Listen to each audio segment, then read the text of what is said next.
So, hey everybody, it's your girl Heavenly B, It's Dell. It's David. and we are here for another episode of the Prince George's Weekly Periodically. Whenever period, where we keep you in the loop on all things PG County, all things that in the world, and just the things that interest us.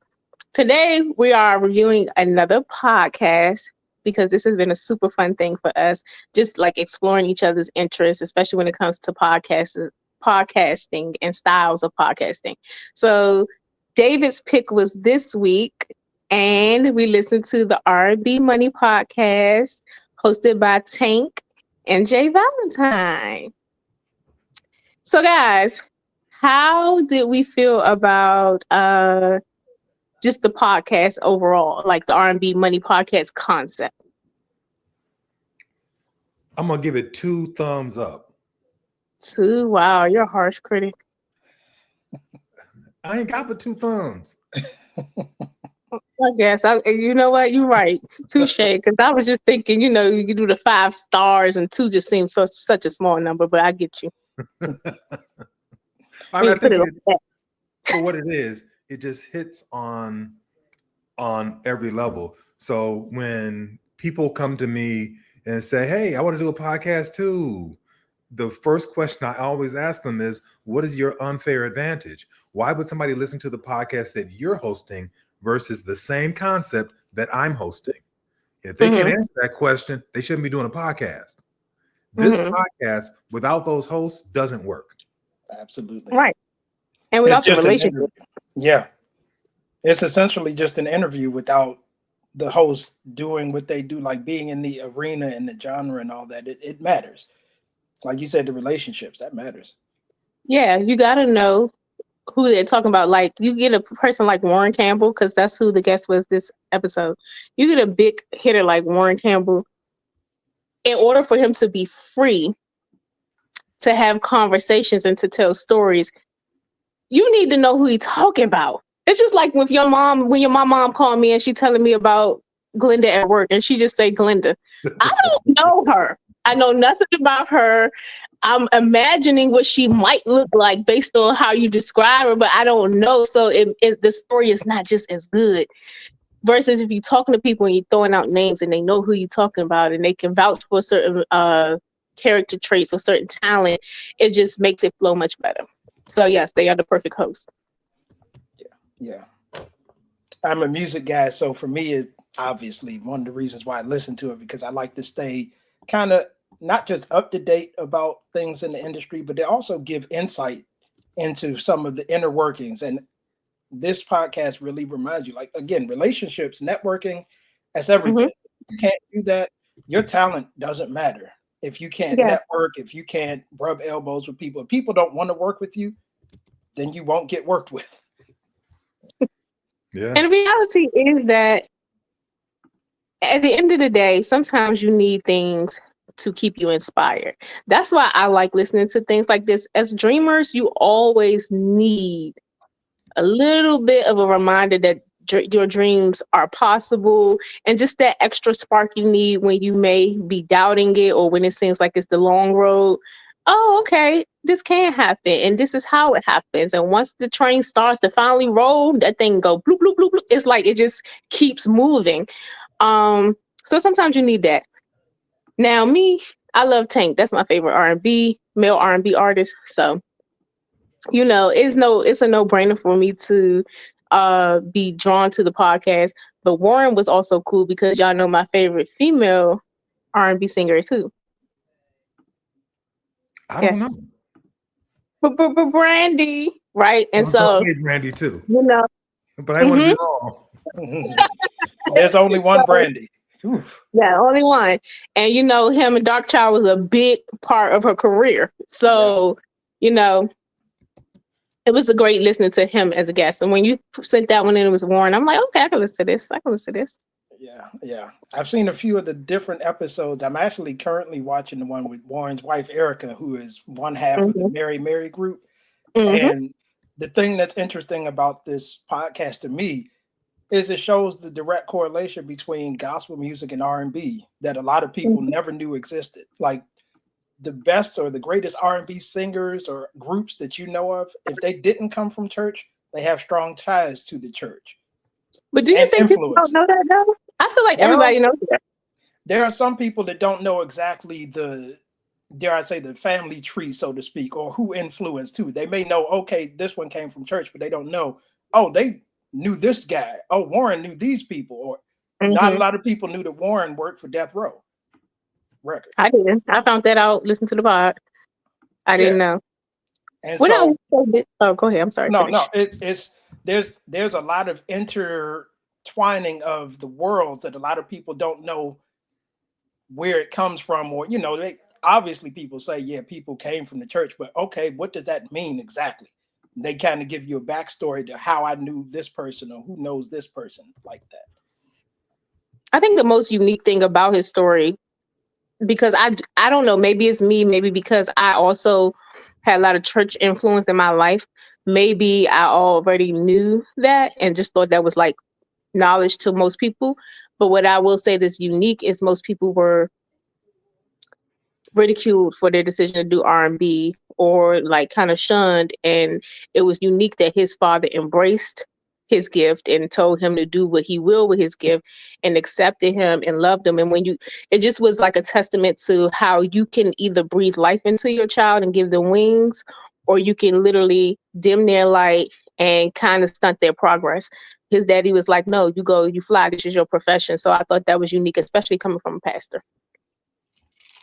Yeah, especially when it comes to music. That's the one profession that church folks usually don't want shared in secular arenas. They don't mind if you teach at a school that's not a Christian school, or if you a plumber or an upholsterist or whatever, but you're a musician, you can't play the devil's music, basically, essentially. And they don't realize that for some people, this is their way of life. Like, it's not that I'm out here trying to do everything, but I got to eat too. So, okay, two sides to that coin. First, I was gonna say, I remember, they didn't even want me to church. They didn't even want me to dance at a party to music if it wasn't Christian music. It was the craziest thing. But yeah, I couldn't even do the electric slide. But anyway, listen, I got a story to tell.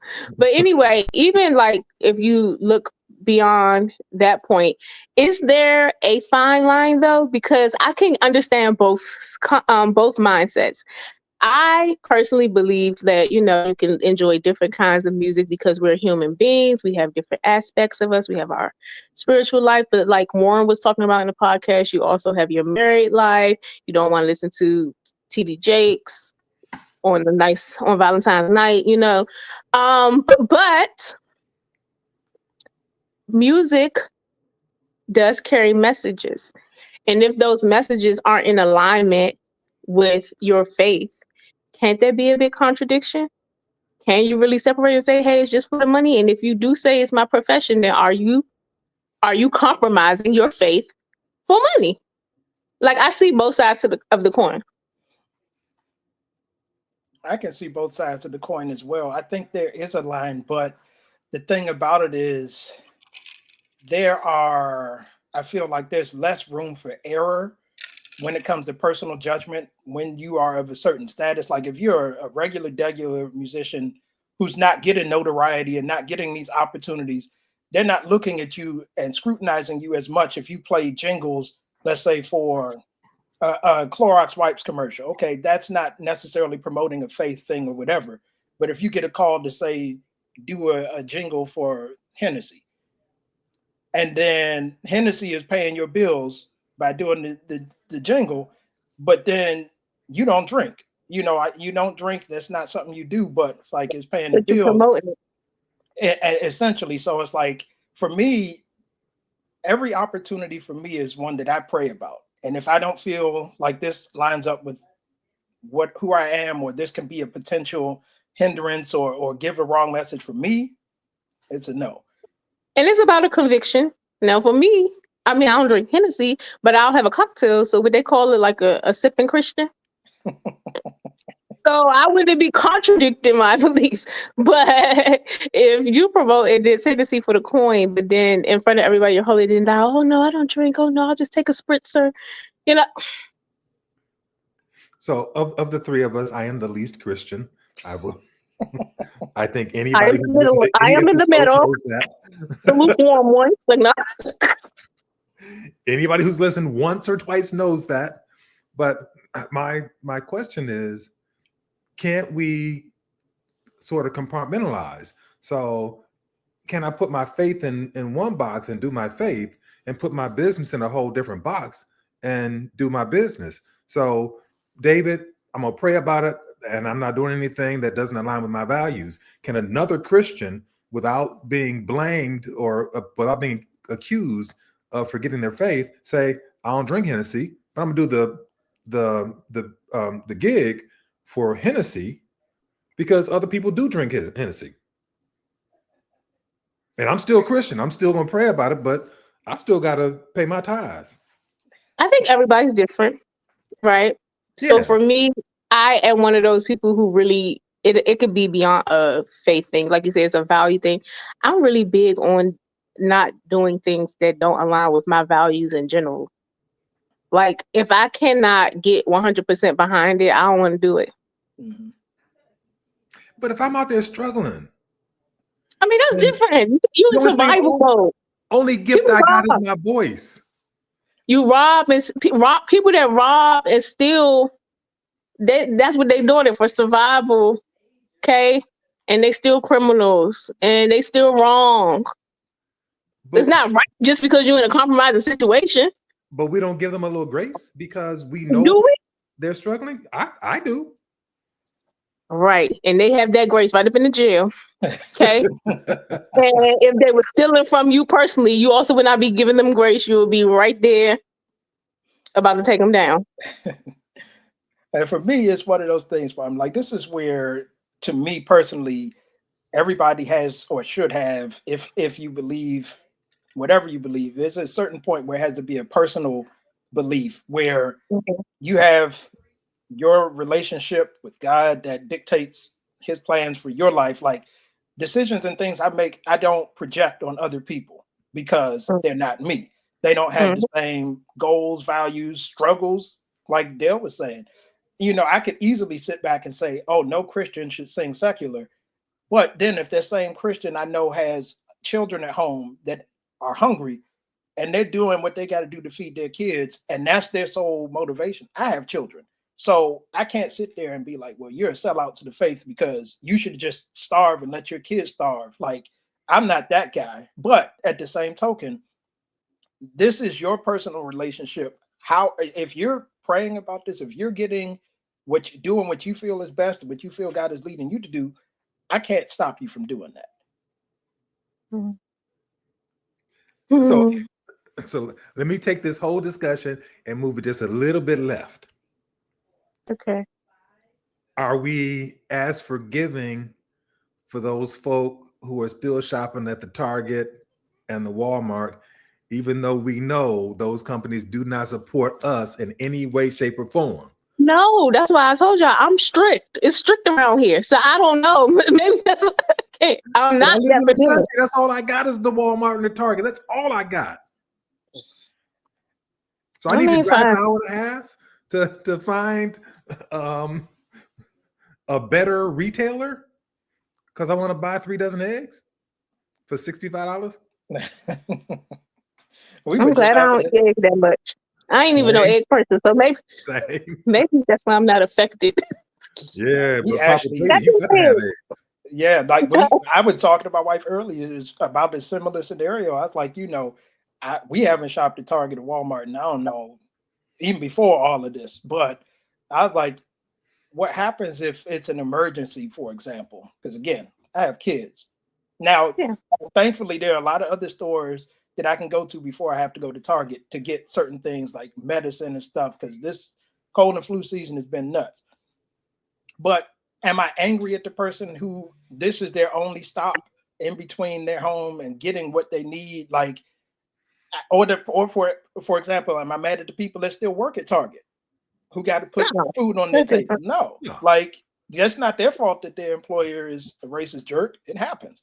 But, how do you, like he said, how do you provide grace? And that's kind of for me, I'm like, especially if I don't know your story, your situation, I try to hold off from just casting a judgment and saying, oh, you just a sellout or you're just a this, because I don't even know your backstory. I don't know your current situation.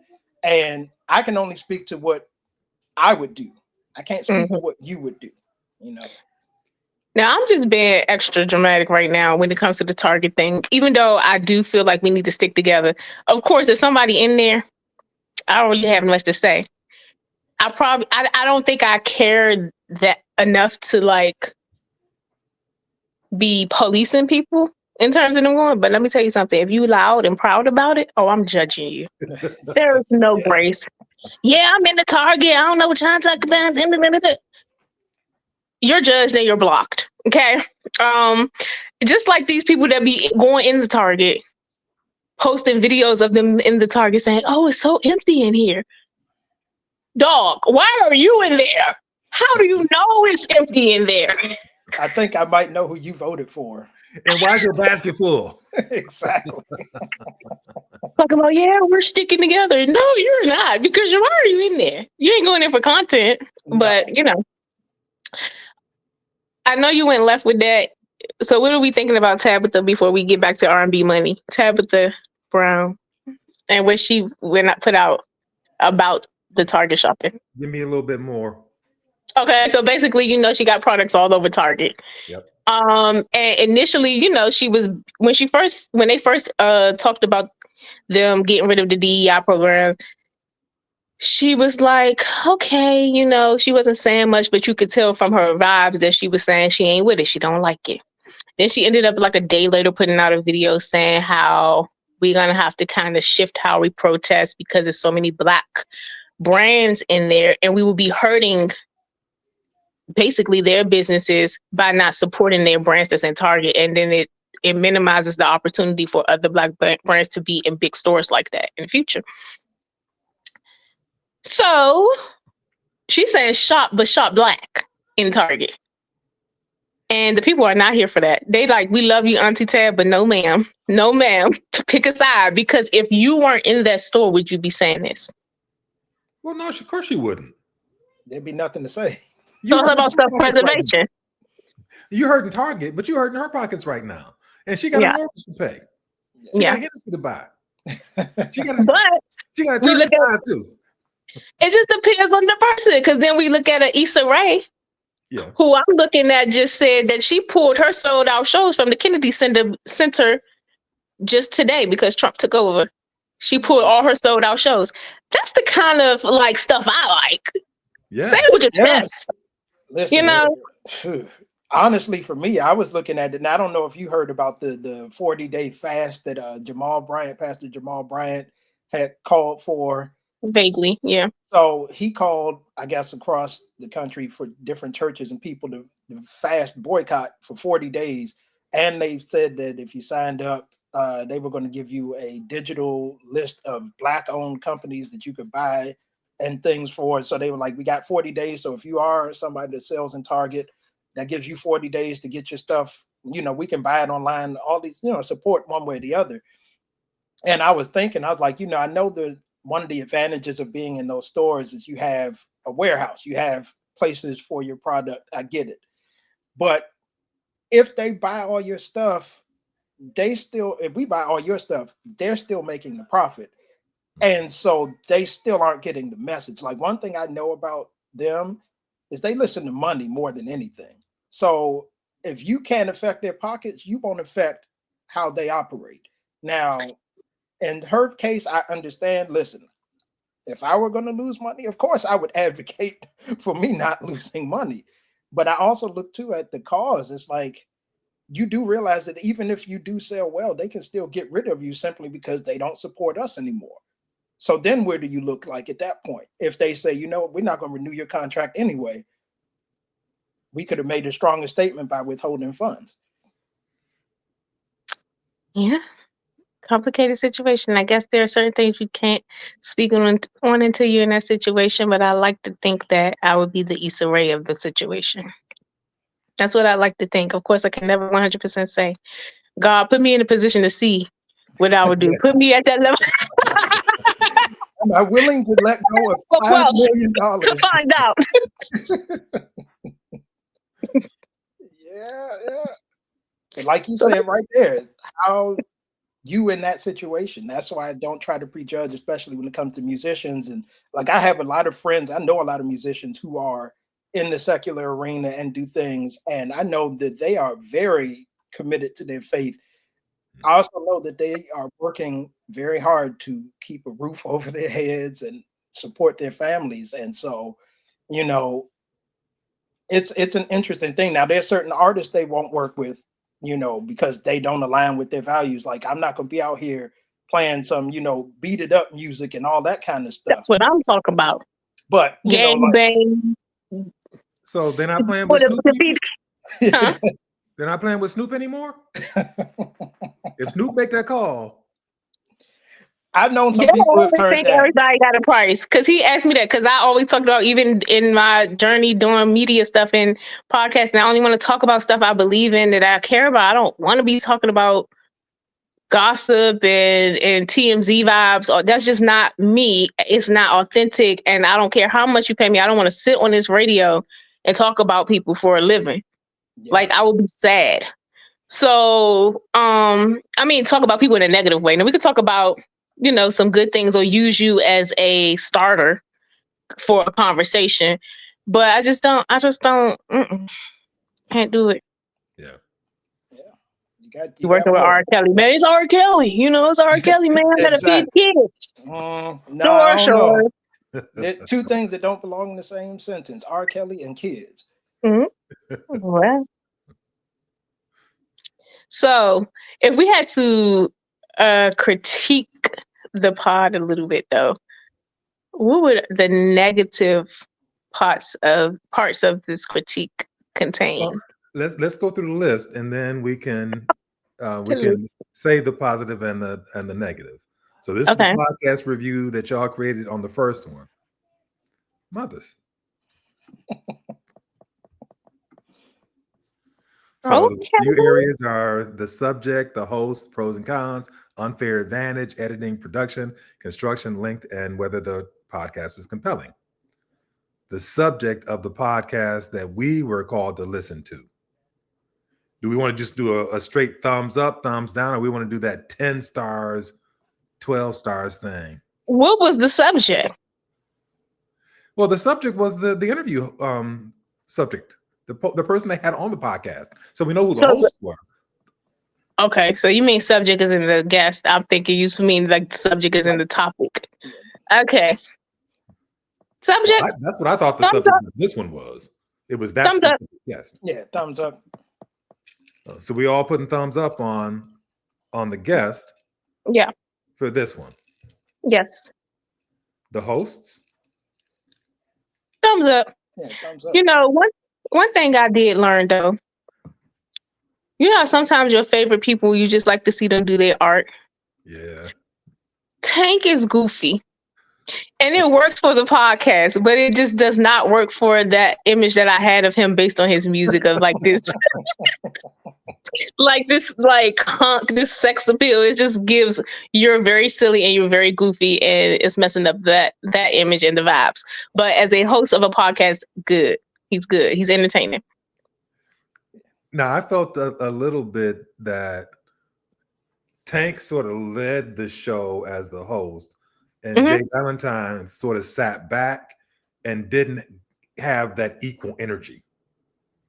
He don't have the equal energy. I'm gonna just say he the baby of the group, because even though he has done a lot, I would not minimize his success. He still is not. He's not seasoned like the other two, and he like Tank or the guest, and he doesn't have like the range and as many connections and things like that. So he's just like taking it in a little bit. He's like the mentee a little bit. I don't think the show would have lost anything without him if he were not there. Exactly. There we go. Ding, ding, ding. Sorry, Jake. Because honestly, I know that he on there because him and Tank friends. And he might have something to offer. And I didn't listen to all of their shows. It was just this one episode that I had time for. Yeah, he definitely didn't match the energy. In a way, it kind of complimented, but like you said, it was like, yeah, if he wasn't there, you wouldn't have noticed, kind of, sort of. So it's like, you know. I think how he was laughing at Stevie Wonder that long. It was so funny.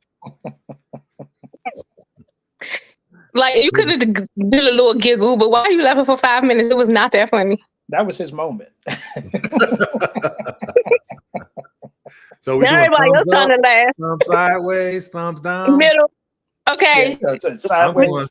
I'm going middle on this one. Yeah. Because two hosts. Say something. Pros and cons of the overall show. Pros, good subject matter, entertaining stories. Those are my pros that come to my mind right now. What else can you guys add? I thought the show had really good energy, and I thought the expertise of the guests and the hosts was certainly valuable. So that was definitely a pro. Yeah, I appreciate the atmosphere. Like, it was a very open, like, you felt like you almost were just listening to people who had a relationship talking about their work and the stories that came along with it. So it was cool to me. Like, yeah. And those are the kind of interviews I do like. I like it to sound conversational. I am one of those kind of people. I'm not against the old-fashioned traditional interview, but it's something relaxing about a conversational interview that allows you to sit there and listen to it for 2 hours. Yeah. Speaking of cons. Speaking of cons. 2 hours and 18 minutes is a bit excessive. And I honestly thought that I could get through it because I was interested in the subject matter. And it was fun listening to. But then about the hour mark, I started saying, well, how much longer do we got left? My eyes popped out of my head. An hour and 18 minutes left. What else could y'all possibly say? I am through. So yeah, we gotta cut that thing in half, bros. In half at least. I would like to have seen that as 2 episodes. I mean, the first half was just relationship stuff, and that should have been a whole show. Yeah. Put that to the side. And then the real show is the second hour when they're actually talking about things that people might have a little bit of familiarity with. And I thought the second half was more compelling than the first hour. Yeah, I think I agree. It should have been split. You know, the 2 hour thing. Listen, I'm a musician, so I'm listening, and it took me about 2 or 3 days to finish because I was like, after so long, I'm like, I can't just devote all this time to listen. Exactly. I got something to do. Sorry, I'm working. I'm busy. Sorry. And that is the question. So then is it something that you would even go back to? See, it's one thing if it's long and interesting to the point where you're like, okay, I listen to this other hour when I'm driving home because I'm that excited to finish hearing it. Versus for me, I'm going to be honest, if we didn't have to listen to it for this, I wouldn't have listened. Once I cut it off at the hour, that would have been it. I wouldn't even thought about going back. My question is, did they need it to be video? Why wasn't it just audio? Because it's 2025 and people want to look at you. Yeah. Bottom line. To what end? Yeah. And he kept his shirt on, so. Who, Tank? Yeah. So, you know, the viewing isn't the same for the ladies, I guess, when his shirt is on for 2 hours.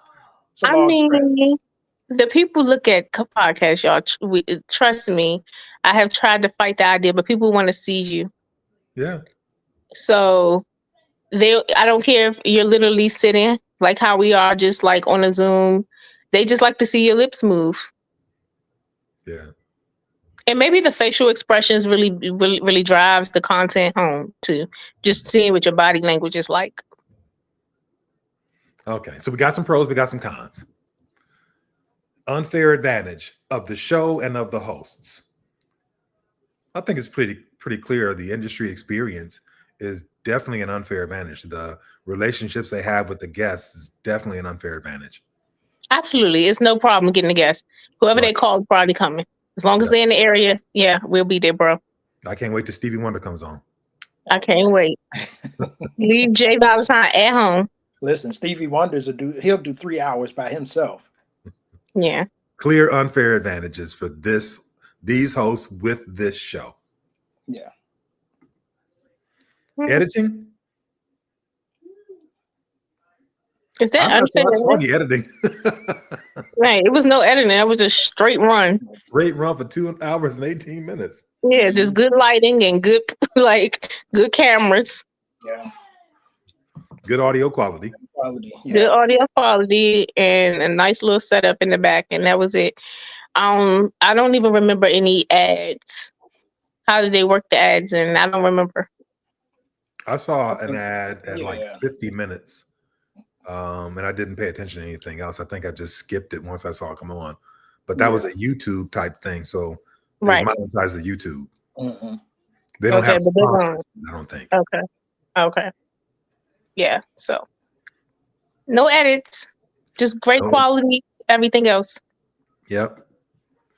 Overall production. I think it was good. Overall, like it didn't sound like, unbalanced or, like it was just something that anybody threw together. Like it sounded pretty good to me. Like the overall production of everything, the visual, everything it worked for the podcast. It wasn't like they were sitting and there was a bunch of bright red and, off-putting things that just didn't match the podcast to me. Yeah. I was a little concerned that it seemed like they didn't dig all that deep into the research, and maybe if they had a producer like Heavenly or David, they could have done some pre-interview stuff to get information out of the host that was not known by anybody. So I mean, I thought it was good, but it was still a little surface. Okay. I feel like for this type of podcast, I don't know if it needed to go deep. I don't think every podcast needs to be deep. It just depends on the vibes. Like this is light. Sometimes you just want to chill. You don't want to think hard. You don't want to get emotional. You just want to laugh and vibe. And I think this is the podcast for that.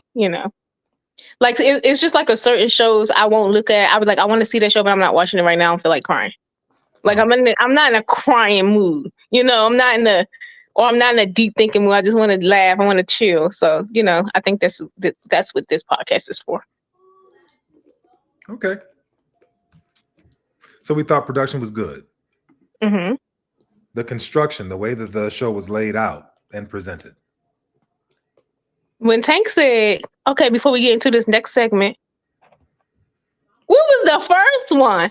Y'all just started talking. Like we have segments. And after I heard y'all just get to the next segment, but I thought you was gonna say you was wrapping this up. So I can't say that it was constructed well. It was just flowing. It was just three bros that got together and cut on their mics and started talking. It's supposed to sound like that, and so I think we can all agree that the construction left a little bit to be desired. Mm-hmm. Fair enough. At least the segmentation. Yeah. And I think, I certainly thought that the podcast was compelling. I thought it was. I agree. Yep. And then, of course, the big takeaways.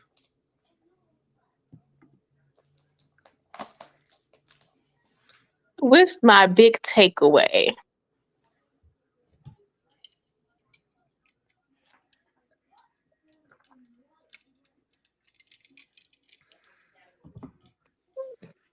They'll start. Okay, so one of the things that I work with my students in Hillman Talk is I tell them the importance of networking. I'm not on there yet, but I'm thinking about it. Do it. One of the things I talk about in most of my classes is the importance of networking. And networking means that you're developing relationships with people who may be able to help you today, but will be able to help you tomorrow. And you're Mhm. always working on this network. So the value of a network is clearly illustrated in this episode. Because this is like a small fraternity. No, it's a big fraternity. Everybody knows everybody. And if you don't know somebody, somebody you know definitely knows that person and has worked with them. Yeah. I think this is really illustrative of the value of a network within an industry. That's my biggest takeaway. Yeah. I think one of my biggest takeaways is the importance of education, because what a lot of people don't know about music in general, there are a lot of people that know how to play, but then there's another level where you have people that know how to read, know how to score, know how to orchestrate. And that takes education. Like, and Warren is clearly a master of his craft. Like, it's not just, oh, he can play really well, because he was even teaching Tank some things theory wise. And I was like, yeah, I know that. I'm shocked that Tank didn't know that. But, you know, education is not only just the great equalizer, but as they say, knowledge is power. The more you can do, the more you can do. I like that. I think I can bounce off of that then, as you're speaking, because the reality is that we have transitioned from that era of time where they tell you that, you can only do one thing and do it well. You can't be a jack of all trades or you're a master none. Like, we are in a time where you can actually be a multi-hyphenate, where you can do many things in the same industry. And for a creative like me who does have many different dreams, that do connect well together, thankfully. It's like a reassurance that you keep going and you stay on your path. It's a new area, it's a new time, and the people will catch on that haven't caught on already. Yeah. Hmm. Well, that was a great episode, guys. Thank you all for tuning in to another episode. Let us know what you guys think by leaving a comment on this video below, and you can subscribe so that you can be alerted the next time that we go live or that we record an episode of this podcast. She just said live. Oh, Not I live. gotta We watch ain't my ready. tongue for real. Until next time, guys. We love you. Peace. Mwah. Take care.